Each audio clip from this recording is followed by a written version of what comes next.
అందరికీ నమస్కారం. TET teacher eligibility test paper 2 తెలుగుకు అంటే ఆ పేపర్ రాయటానికి సన్నద్ధమయ్యే అభ్యర్థుల కోసం ఈరోజు మనము వ్యాకరణ పరిభాష అనే పారిభాషిక పదాలు అంటే వ్యాకరణంలో ఉన్నటువంటి వివిధ పారిభాషిక పదాలను గురించి చూద్దాం. ముఖ్యంగా అసలు ఎందుకు ఈ పారిభాషిక పదాలు మనం తెలుసుకోవాలి అని అంటే సంధులు కానీ లేకపోతే అలంకారాలు కానీ లేకపోతే ఇంకా గ్రామర్లో అంటే మనకి వ్యాకరణంలో ఉన్నటువంటి వివిధ అంశాలు అర్థం కావాలి అని అంటే పారిభాషిక పదాలు తెలియాలి. ముఖ్యంగా సంధులు అర్థం కావాలి అని అంటే వ్యాకరణ పరిభాష ఏంటనేది తెలియాలి. లేకపోతే సంధి సూత్రం అస్సలు అర్థం కాదు. సంధి సూత్రం అర్థం కాకపోతే మనకి ఇచ్చినటువంటి పదాలని మనం ఏ సందో గుర్తించడం కష్టమవుతుంది అన్నమాట. కాబట్టి ఖచ్చితంగా ఇప్పుడు పరిభాష లేదా పారిభాషిక పదాలు అంటే అవి ఎక్కడి నుంచో ఏవో కాదు, ఉన్నటువంటివి అంటే మన మామూలుగా వాడేటువంటి పదాలే, కాకపోతే మరో రూపంలో వ్యాకరణవేత్తలు వాటిని రాయడం జరిగిందనమాట. అయితే ఇక్కడ అవి మామూలుగా మనం అర్థం చేసుకోవాలి అంటే చూడండి, ఇప్పుడు మనకి సైన్స్ ఉంది. సైన్స్లో మనం ఏమంటాం, మామూలుగా అయితే చెట్లు అంటాం, అదే సైన్స్ వాళ్ళు ఏమంటారు వృక్షాలు అంటారు కదా. అట్లాగే ఆకులు అంటాం, వాళ్ళు పత్రాలు అంటారు. ఇట్లా అనమాట. అంటే పదాలని అవే మనకు వాడుకలో ఉన్నటువంటివే, కానీ వేరేటువంటి భాషలో కొంత వాటిని శాస్త్రీయ పదజాలంతో చదువుతూ ఉంటారు. ఇక్కడ కూడా మనం తెలుగులో ఉన్న మనకు అర్థమయ్యేటువంటి పదాలే అవి, కాకపోతే ఆ పద వివరణ మనకు తెలిసి ఉండాలి. కాబట్టి వ్యాకరణ పారిభాషిక పదాలు ఏవైతే ఉన్నాయో వాటిని గురించి ఒకసారి చూద్దాం. మనకు మామూలుగా చూస్తే సవర్ణ దీర్ఘ సంధిలో మీకు గమనించండి, ఆ ఈ ఊ రూలకు అవే అచ్చులు పరమైనప్పుడు దీర్ఘము ఏకాదేశంగా వస్తుంది అని వస్తుంది సూత్రం. మనము మామూలుగా సవర్ణ దీర్ఘ సంధి అనగానే ఆ సవర్ణ దీర్ఘ సంధి అవే అచ్చులు పరమైతే దీర్ఘం వస్తుంది అని చెప్పి చదువుతాం, కానీ ఆ చివరకు ఉన్నటువంటి పదాన్ని చదవం మనం, ఏకాదేశం అనేది వదిలేస్తూ ఉంటాం. కానీ బిట్లల్లో అవే ఎక్కువగా అడిగే అవకాశం ఉంటుంది.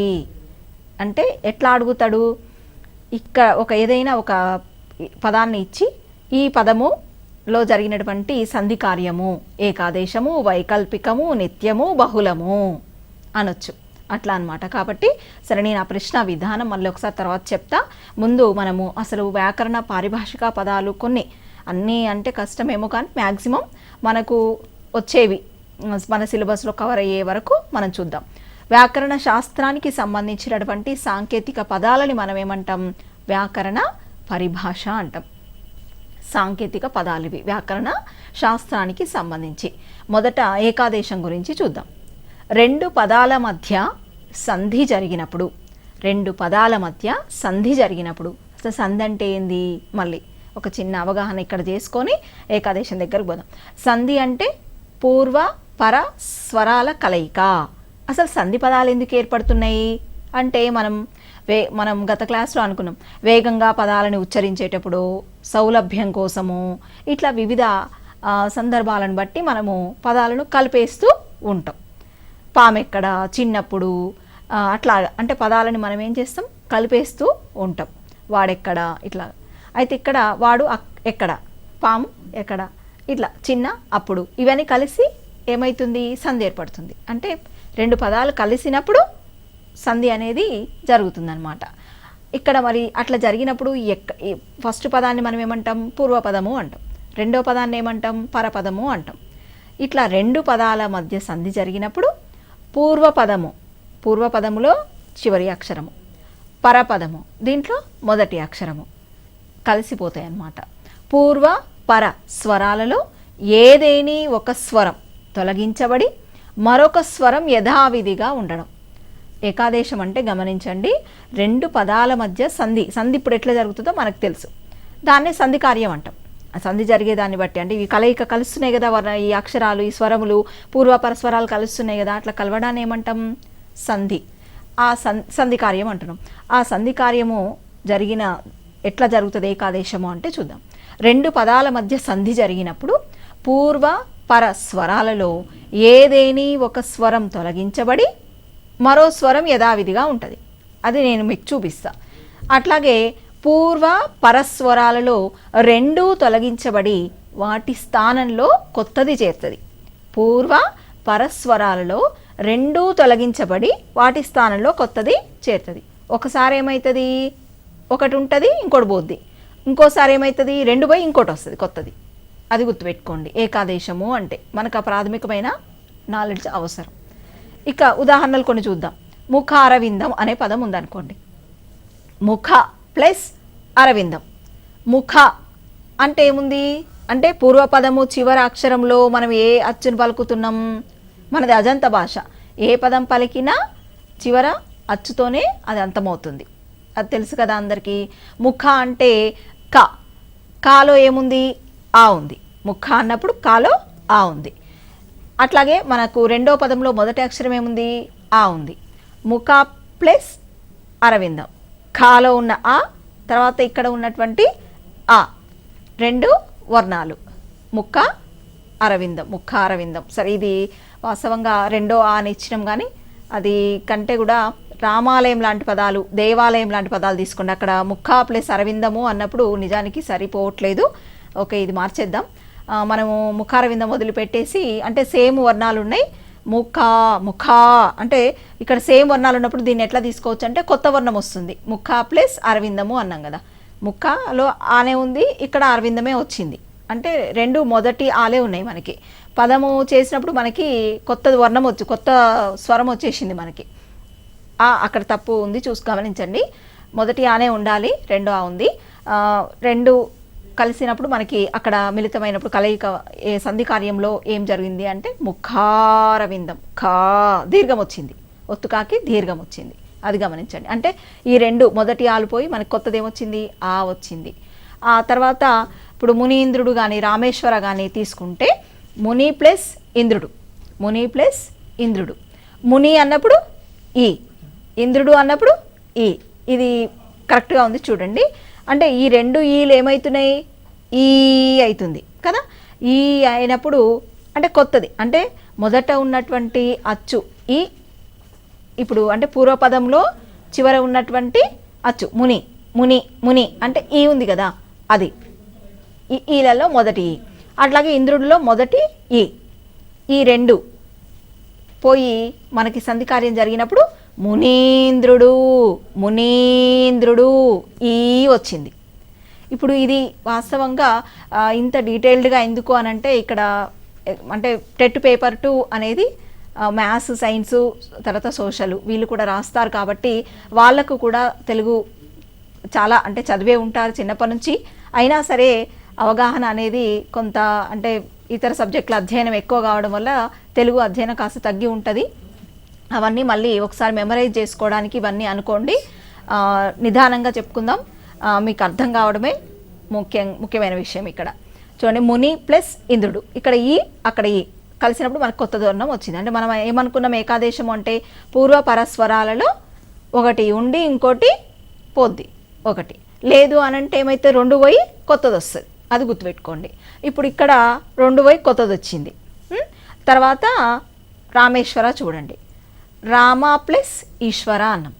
రామ ప్లస్ ఈశ్వర అన్నప్పుడు రామాలో ఆ ఉంది, ఈశ్వరాలో ఈ ఉంది.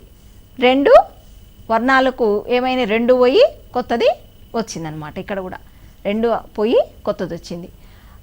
రామాలయం తీసుకున్నప్పుడు ఏమవుతుంది, మనము రామాలయము దేవాలయం లాంటి పదాలు తీసుకున్నప్పుడు ఏమవుతుంది రామ ప్లస్ ఆలయము అంటాం.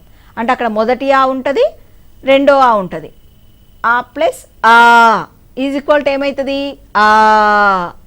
అంటే రెండు వర్ణాలలో ఒకటి పోయి ఒకటి ఉంటుంది, లేదంటే రెండు పోయి ఒకటి ఉంటుంది. ఈ ఉదాహరణలు మీరు కొంచెం సేపు గమనిస్తే మీకు చక్కగా ఆ ఏకాదేశం అంటే ఏంటనేది అర్థమవుతుంది. ఆ తర్వాత ఆదేశం, పూర్వ పరస్వరములలో ఏదేని ఒకటి తొలగించబడి పూర్వ పరస్వరాలు. ఈ పదాలు నోటికి పట్టుకోండి. ఇంకా పూర్వస్వరం పరస్వరం అనేది తెలియాలి. తెలియకపోతే ఒకవేళ మనకి చెప్పలేం. ప్రశ్న కనుక వచ్చిందనుకోండి ఆదేశము అనగా అని అడగొచ్చు. అడిగినప్పుడు మనకు తెలవాలి కదా, అయ్యో బుక్లో లేదు కదా ఆదేశం ఉందా అని వెతుక్కుంటే మనకి అయ్యే పని కాదు. కాబట్టి నిజానికి 6, 7 తరగతులలో మీరు గమనిస్తే 7వ తరగతిలో ఎక్కువగా వ్యాకరణ పరిభాషకు సంబంధించి పాఠ్యాంశాల చివర మీకు ఇవ్వడం జరిగింది. వైకల్పికం అంటే ఏంది, ఇట్లాంటి కొన్ని అంశాలు ఉన్నాయి, మీరు గమనించండి బాగా. నిత్యం అంటే ఏంది, బహుళం అంటే ఏంది, ఆ వివరణ అంశాలన్నీ ఇచ్చారు. కాబట్టి మనము ప్రశ్న రాదు అనుకోవడానికి ఏమాత్రం అవకాశం లేదు. ప్రతిదీ మనం చదివేది అది వస్తుందేమో అనుకునే చదవాలి. కాబట్టి ఏది చిన్నది అని తీసేయడానికి లేదు. మనకి ప్రతి మార్కు విలువైనది. ఆదేశము అనుకున్నప్పుడు పూర్వ పరస్వరములలో ఏదేని ఒకటి తొలగించబడి దాని స్థానంలో మరొక కొత్త స్వరం శత్రువు వల్ల వచ్చి చేరుతుంది. అంటే ఇక్కడ మామూలుగా రెండు పదాలు కలిసి సంధి జరుగుతూ ఉంటుంది కదా. జరిగినప్పుడు ఏమవుతుంది, ఒకదాన్ని తీసేసి ఇంకోటి వచ్చి కూర్చుంటుంది అనమాట. మొత్తానికి దాన్ని తీసేస్తుంది. అట్లా ఇప్పుడు చూడండి, నాల్కలు సాచుచు. మనకి 10వ తరగతిలో వీర తెలంగాణ పాఠం ఉంది. అక్కడ మనకు ఒక పద్యంలో ఈ నాల్కలు సాచుచు జలది అని చెప్పేసి ఒక పద్యం వస్తుంది మనకి. అక్కడ నాల్కలు సాచుచు అన్నప్పుడు సా అనేది ఏమైంది, చాగా మారింది. మనం సంధి పదంగా చేసినప్పుడు నాల్కలు ప్లస్ చాచుచు అయింది. నాల్కలు ప్లస్ చాచుచు అయింది. చా వచ్చేసింది. అంటే మనం మళ్ళీ పదాన్ని రాసినప్పుడు ఏమైంది, సా ఉంది. అంటే పూర్వ పరస్వరములలో నిజానికి ఏముండాలి, నాల్కలు చాచుచు అని ఉండాలి కదా. కానీ పూర్వపరస్వరాల్లో ఒకటి తొలగించబడ్డది. పూర్వపరస్వరాల్లో ఏం తొలగించబడ్డది, చాకు దీర్ఘం తొలగించబడ్డది. తొలగించబడి అక్కడ ఏమైంది, ఒక కొత్త స్వరం శత్రువు వలె వచ్చి చేరింది. నాల్కలు సాచుచూ అయింది. అట్లాగే కూరగాయలు చూడండి, కూర ప్లస్ కాయలు, కూర ప్లస్ కాయలు. కూరలో కూర ఉంది, కాయల్లో కాయ లేదు, మనకి గా వచ్చేసింది. అంటే కూర కాయలకు బదులు కూర గాయలు ఉన్నది. ఇది గసడ దవాదేస్తుంది. నాలుకలు సాచుచు కూడా గసడ దవాదేస్తుంది. అంటే ఆదేశం పేరులో కూడా గుర్తుపట్టవచ్చు మీరు. గసడ దవాదేశ సంధి, గసడ దవాదేశ సంధి, ఆదేశ సంధి అని. అట్లా అంటే మనం వ్యాకరణం చదివేటప్పుడు పదాలను విడదీసుకుంటూ అందులో ఉన్నటువంటి మీనింగ్ని అర్థం చేసుకుంటూ కనుక చదివితే సులభంగా వచ్చేస్తాయి. ఇక ఆగమం చూద్దాం. పూర్వ పరస్వరములు రెండూ ఉంటూనే వాటికి అదనంగా మరొక స్వరం మిత్రుడు వల్లే వచ్చి చేరుతుంది. ఇందాకేమో శత్రువు, ఆదేశం అంటే శత్రువు గుర్తుపెట్టుకోవాలి. ఈ రెండు బాగా అభ్యర్థులు కన్ఫ్యూజ్ అవుతూ ఉంటారు. ఆదేశం అంటే ఒక ఆఫీసర్ అనుకోండి, ఆఫీసర్ కింద మనం పనిచేస్తూ ఉన్నాం, ఆదేశాలు ఇస్తాడు. అప్పుడు మనకి ఎట్లా ఆదేశాలు ఇస్తున్నప్పుడు మన మీద కమాండ్ చూపిస్తున్నప్పుడు శత్రువులాగా అనిపిస్తారు కదా మామూలుగా.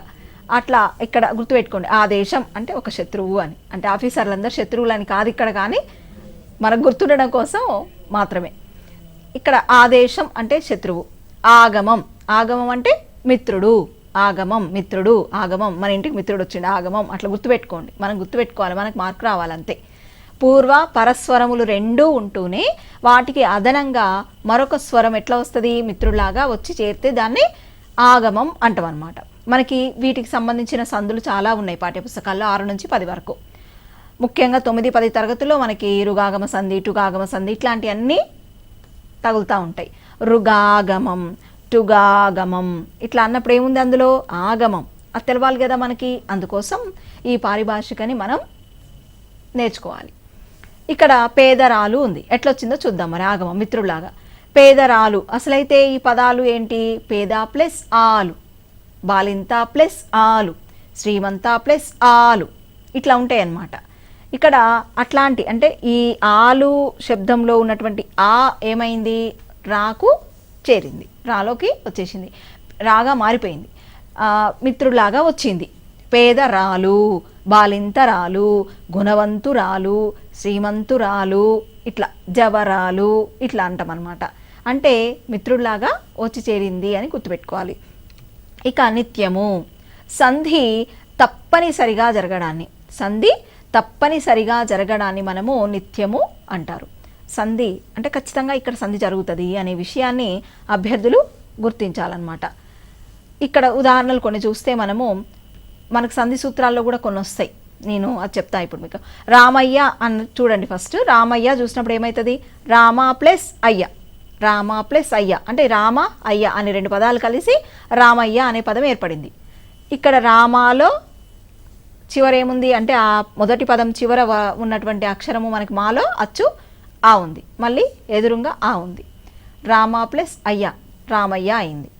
ఇక్కడ మనకి రెండు తెలుగు పదాలు కాబట్టి మనకి అత్వసంధి అవుతుంది నిజానికి. ఇది అంటే నిత్యానికి ఉదాహరణ. తర్వాత బాలుడతడు చూడండి, బాలుడు ప్లస్ అతడు, బాలుడు అతడు రెండు పదాలు కలిసి బాలుడతడు అయింది. జగమెల్ల, జగము ప్లస్ ఎల్ల, జగము ప్లస్ ఎల్ల ఇవి ఉత్వసంధులు.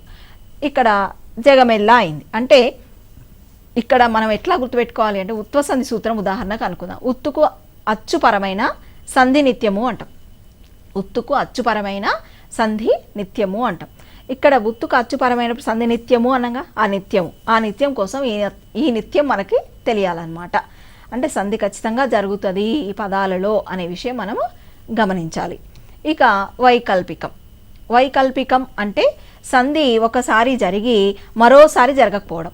ఇప్పుడు చూడండి, మేనత్త ఉంది, మేనా ప్లస్ అత్త, మేనా ప్లస్ అత్త కలిసి మేనత్త అయింది. అంటే ఇక్కడ సంధి జరిగింది. అదే చూడండి, గమనించండి, మేనా ప్లస్ అత్త ఈ పదాలే కలిసినాయి, కానీ మనకేం పదం వచ్చింది? మేనయత్త అయింది. మేనత్త అక్కడ వచ్చేసింది, కానీ ఇక్కడ మనం సంధి జరగకుండా చూస్తున్నాం ఒక రూపాన్ని. మేనయత్త అన్నప్పుడు ఇక్కడ సంధి లేదు. మరి ఇది సంధి లేదు అని అంటే నిజానికి ఎడాగమం, యకారం ఆగమంగా వచ్చింది అని అనుకున్నాం. ఎడాగమ సంధి దగ్గర మనం ఇది మళ్ళీ చర్చిద్దాం దీని గురించి.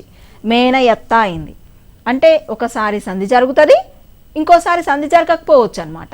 అట్లా జరిగినప్పుడు దాన్ని ఏమంటాం? వైకల్పికము అంటాం. దీనినే ఇంకా ఏమంటాం? విభాష అంటాం. అంతేకాదు, నెక్స్ట్ ఇంకా బహుళం ఉంది. బహుళము చూస్తే మనకి సంధి నిత్యంగా, ఇప్పటివరకు మనం అనుకున్నాం, సంధి నిత్యంగా, వైకల్పికంగా, నిషిద్ధంగా, అన్య విధంగా జరుగుతుంది. అంటే సంధి బహురూపాల్లో జరగవచ్చు, బహురూపాలుగా ఉంటుంది అని సంధి కార్యాలు, అది బహుళం. ఇక్కడ చూడండి, సోమయ్య అన్నప్పుడు సంధి జరుగుతుంది, సోమ ప్లస్ అయ్య అన్నప్పుడు సంధి జరిగింది, ఇది నిత్యం అనుకుంటున్నాం. అట్లాగే పుట్టినిల్లు, పుట్టిన ప్లస్ ఇల్లు, పుట్టినిల్లు, పుట్టిన ప్లస్ ఇల్లు అంటే సంధి జరిగింది. ఇక్కడ పుట్టిన ఇల్లు సంధి జరగలేదు. పుట్టినిల్లు అన్నప్పుడు సంధి జరిగింది, పుట్టిన ఇల్లు అన్నప్పుడు సంధి జరగలేదు. ఇక్కడ మళ్ళీ ఎకారము ఆగమంగా వచ్చింది. అంటే వైకల్పికం, అది నిత్యం, ఇది వైకల్పికం. తర్వాత సంధి జరగకపోవడం వల్ల అంటే ఇక్కడ వ్యాకరణ కార్యం జరగలేదు అని అర్థం. సంధి కార్యం జరగలేదు అంటే వ్యాకరణం ఇక్కడ లేదు, జరగలేదు అని. ఇక్కడ చూడండి, మా ఇల్లు, మాయమ్మ ఇట్లాంటి పదాలన్నీ కూడా దానికి ఉదాహరణగా మనము చెప్పుకోవచ్చు వైకల్పికానికి. ఇక రమ ఎక్కడ, రమ ప్లస్ ఎక్కడ ఇట్లా సంధి పదమే. అది నిజానికి సంధి జరగవచ్చు కానీ జరగదు, ఒకసారి జరుగుతుంది, ఒకసారి జరగదు. ఏంటి ఇది ఇట్లా అంటే వ్యాకరణము లేదా అక్కడ కవులు గ్రంథాలు రాసేటప్పుడు వాళ్ళ ఛందస్సుకు అనుగుణంగా వేస్తూ ఉంటారు పదాలు, కాబట్టి కొన్నిసార్లు సంధి జరుగుతూ ఉంటుంది, కొన్నిసార్లు జరగదనమాట. సరే, అన్య విధము చూద్దాం. ఒక ప్లస్ ఒక, ఒకనొక, ఒక ప్లస్ ఒక, ఒకనొక అంటే ఇది ఇక్కడ ఎట్లా వచ్చి చూడండి, ఒక ప్లస్ ఒక కలిస్తే మనకేం రావాలి? ఏం వచ్చింది? ఇక్కడ నకారం వచ్చింది. నిజానికి చూడండి, కా ప్లస్ ఓ, కా ప్లస్ ఓ కలిసి ఏం రావాలి? ఓనే ఉండాలి నిజానికి. ఒక కదా, ఒక ఉండాలి. కానీ ఇక్కడ ఏమైంది? ఒకనొక అన్య విధంగా అంటే ఇంకో రూపంలో సంధి జరిగింది, అది అన్య విధం. అంటే సంధి ఒకసారి జరిగి ఒకసారి జరగకపోతే వైకల్పికం, తర్వాత అసలు సంధే జరగకపోతే నిషిద్ధం, ఆ తర్వాత సంధి ఒక అక్షరం మొత్తం అంటే ఆ పదాలు మారిపోతాయి. ఇప్పుడు అక్షరాలు మారిపోయినాయి అనమాట. ఒకనొక చూస్తే మీకు అర్థమైంది, నకారం వచ్చింది అని. అది అట్లా వస్తే అన్య విధము అని. ఆ తర్వాత ఏమనుకున్నాం? నిత్యము అనేది కూడా మనం చర్చించినాం. అంటే సంధి నిత్యంగా, వైకల్పికంగా, నిషిద్ధంగా, అన్య విధంగా జరగడాన్ని మనం ఏమంటాం? బహుళము అని అంటాం. ఇక తర్వాత ద్విత్వం చూద్దాం.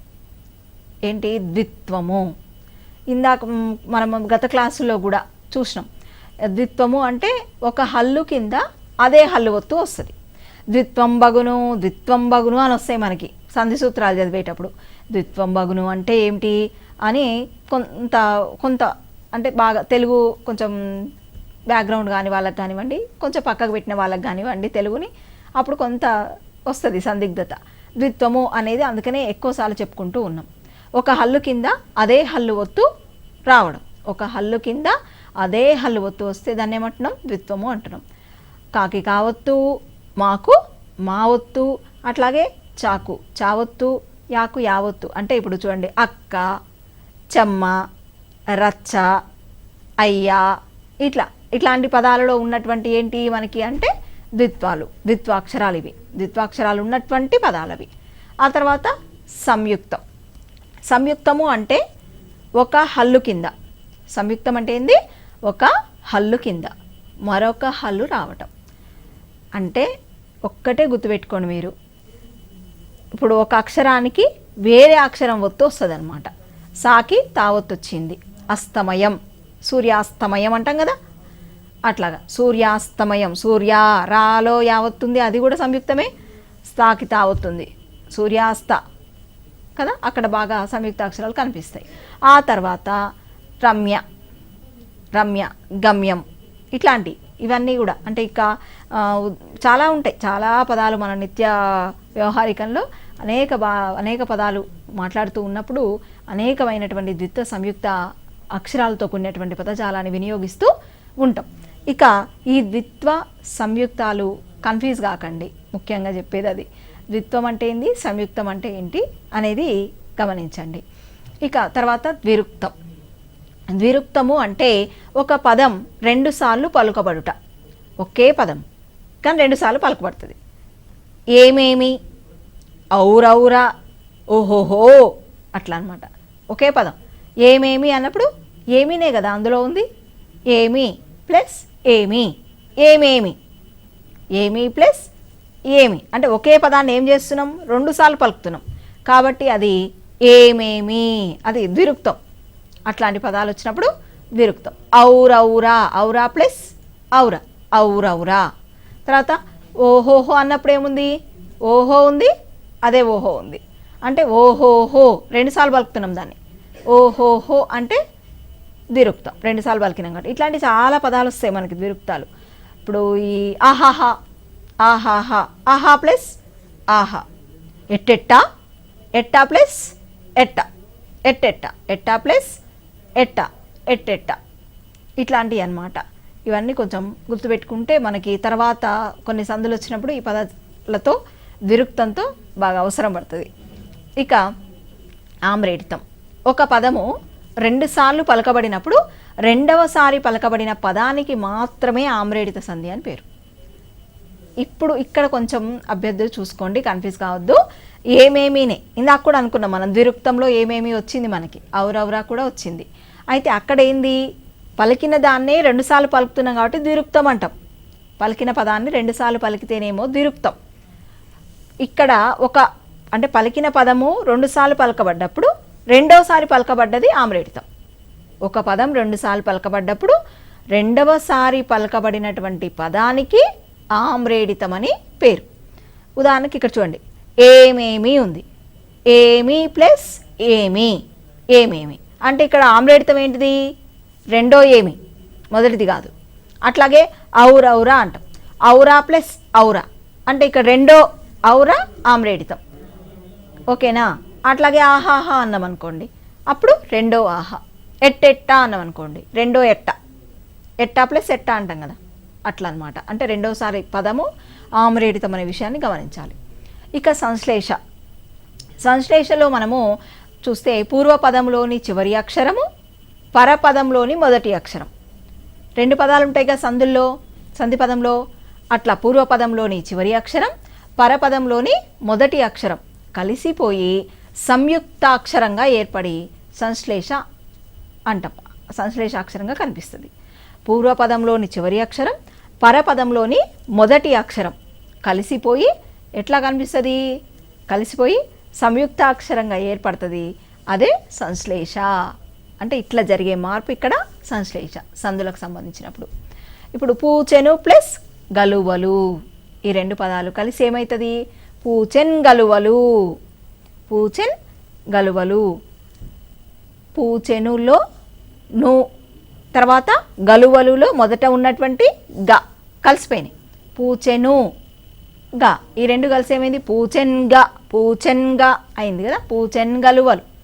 అట్లా పూర్వపదంలోని చివరి అక్షరం, పరపదంలోని మొదటి అక్షరం కలిసిపోయి సంయుక్తాక్షరంగా ఏర్పడితే అది సంశ్లేష అంటాం. ఇక ఉపద ఒక పదములోని చివరి వర్ణమునకు ముందున్న వర్ణము ఉపద. ఒక పదములోని చివరి వర్ణమునకు ముందున్న వర్ణము ఉపద.